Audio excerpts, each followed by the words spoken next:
Innalillahi wa inna ilaihi rajiun.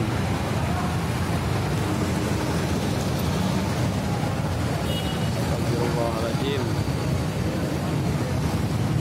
Remblong cuk.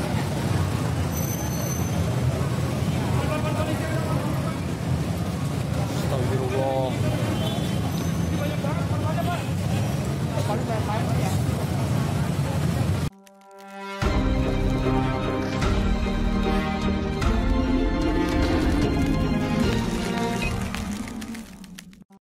Halo sobat, masih bersama saya Rosyid dalam channel Belajar Fisika. Jadi dalam minggu ini berita duka terjadi di Cibubur, yang mana terjadi kecelakaan truk Pertamina dengan pengendara motor di jalan alternatif Cibubur dari Cibubur ke arah Cilengsi pada Senin 18 Juli 2022 sore. Direktur Penegakan Hukum Dirgakum Korlantas Polri, Brigjen Aan Suhanan mengatakan, kecelakaan itu terjadi sekitar pukul 15.55 WIB. Adapun keterangan saksi mata yang menyebut bahwa kecelakaan di Cibubur terjadi saat lampu lalu lintas dalam kondisi berwarna merah. Kecelakaan di Cibubur menewaskan 10 orang dan menyebabkan 5 orang lainnya luka-luka. Oke, itu tadi beritanya. Sekarang mari kita tinjau secara fisika. Sejatinya saat kita berkendara di jalan yang mendatar, kita perlu tetap mengegas kendaraan kita, gunanya untuk menjaga kecepatan. Kenapa? Karena bila kita tidak mengegas, maka kendaraan kita lama-kelamaan kecepatannya akan berkurang bahkan berhenti. Ini disebabkan adanya gesekan antara roda kendaraan dan jalan.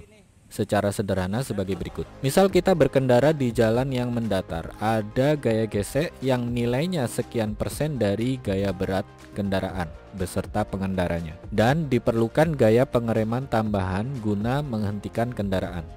Akan berbeda bila kita berkendara di jalan yang miring. Saat jalan miring, ada proyeksi gaya berat terhadap kemiringan jalan yang arahnya sejajar dengan miringnya jalan dan memiliki besar W sin theta. Pengali sin theta ini artinya nilainya bergantung dengan kemiringan jalan. Makin miring jalan, makin besar nilai proyeksi gaya berat ini. Sementara untuk gaya gesek yang timbul, nilainya makin berkurang dibandingkan dengan jalanan yang mendatar. Saat jalan miring, pengalinya bukan hanya gaya berat kendaraan beserta pengendaranya, melainkan ada faktor pengali cos theta, yang mana makin miring jalan, makin kecil nilai cos theta.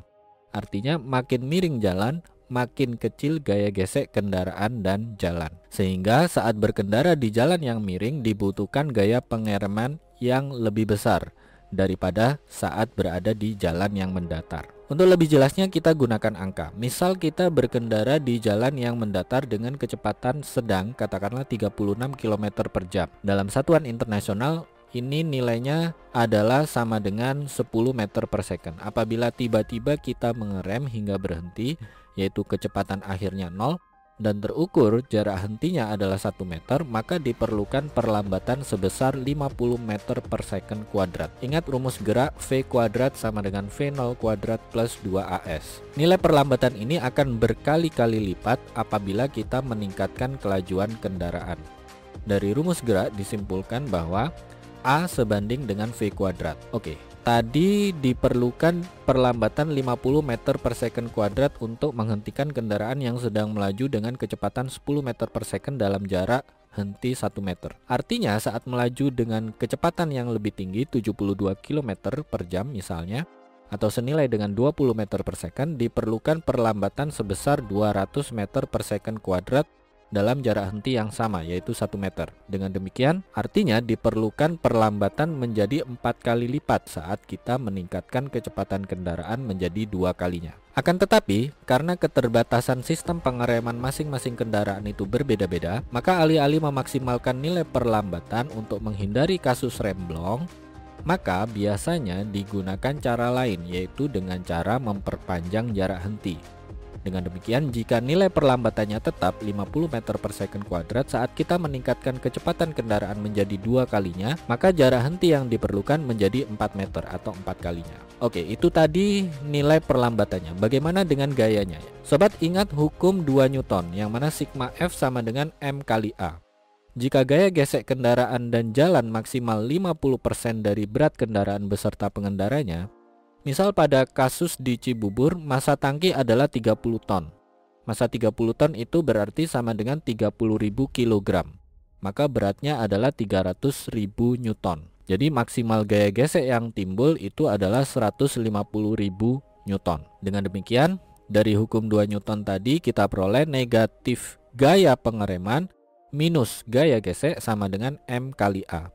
Kalau kita ingin menghitung gaya pengereman, maka nilainya sama dengan M kali A dikurangi gaya gesek. Sehingga gaya pengereman itu sama dengan, kita masukkan angkanya ya, 30.000 kali 50 dikurangi 150.000 Newton. Ini kalau dikalikan, maka kita peroleh gaya pengereman itu sama dengan 1.500.000 dikurangi 150.000. Maka kita peroleh gaya pengereman sama dengan 1.350.000 Newton atau sama dengan 1,35 mega Newton. Ini saat kendaraan melaju dengan kecepatan 36 km per jam atau 10 meter per second di jalan yang mendatar. Nah, kalau kecepatannya ditingkatkan menjadi 72 km per jam atau 20 meter per second, maka gaya pengeremannya yang dibutuhkan itu adalah 5.850.000 Newton atau 5,85 mega Newton. Oke, itu jalanan yang mendatar. Bagaimana jika jalanannya miring? Jika jalanannya miring, maka gaya yang terlibat adalah W sin theta minus gaya pengereman minus gaya gesek jalan. Kemudian ini nilainya sama dengan M kali A. Yang mana gaya gesek jalan yang miring itu adalah sekian persen kali W cos theta. Sehingga gaya pengereman di jalan yang miring itu nilainya sama dengan W sin theta plus M kali A dikurangi sekian persen kali W cos theta. Katakanlah jalan yang miring itu kemiringannya adalah 37 derajat. Maka untuk mempermudah perhitungan, nilai sinus 37 derajat sama dengan 0,6 dan nilai cos 37 derajat sama dengan 0,8. Maka diperoleh gaya pengereman di jalan yang miring sama dengan 300.000 Newton dikali 0,6 plus 30.000 kalikan 50 dikurangi 50% kali 300.000 Newton dikali 0,8. Kalau sobat hitung, nanti diperoleh gaya pengereman di jalan yang miring nilainya sama dengan 180.000 Newton plus 1.500.000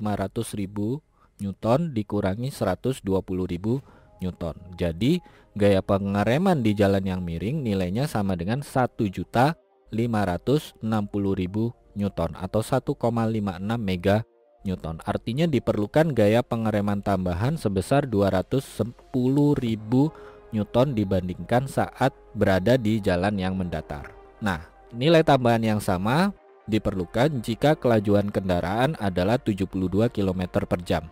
Yang mana saat di jalan mendatar gaya pengereman adalah 5.850.000 Newton atau 5,85 mega Newton. Saat jalan miring, gaya pengereman yang dibutuhkan adalah 6.060.000 Newton atau 6,06 mega Newton. Nah, adanya gaya pengereman ekstra di jalan yang miring ini menunjukkan diperlukannya keekstra hati-hatian saat berkendara di jalan yang miring. Karena secara matematis diperlukan gaya pengereman yang lebih besar atau membutuhkan jarak henti yang lebih panjang untuk menghentikan laju kendaraan yang berada di jalan yang miring. Maka sebaiknya sobat hindari menghentikan kendaraan di jalan yang miring. Kenapa?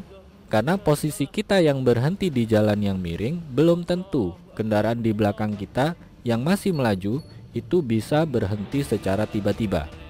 Atas alasan matematis ini, maka sangat jarang ditemui adanya traffic light di jalanan yang miring. Sehingga patut dipertanyakan adanya traffic light pada jalan raya di Cibubur tersebut. Oke sobat, itu tadi kajian fisika berkendara di jalan yang miring. Semoga bermanfaat. Pesan terakhir, sobat, selalu berhati-hati saat berkendara ya. Ingat, tekankan selalu safety riding, utamakan keselamatan. Pada beberapa saat yang lalu menuju ke tempat kejadian perkara, dimungkinkan pada saat ini sudah berada di lokasi tempat kejadian perkara.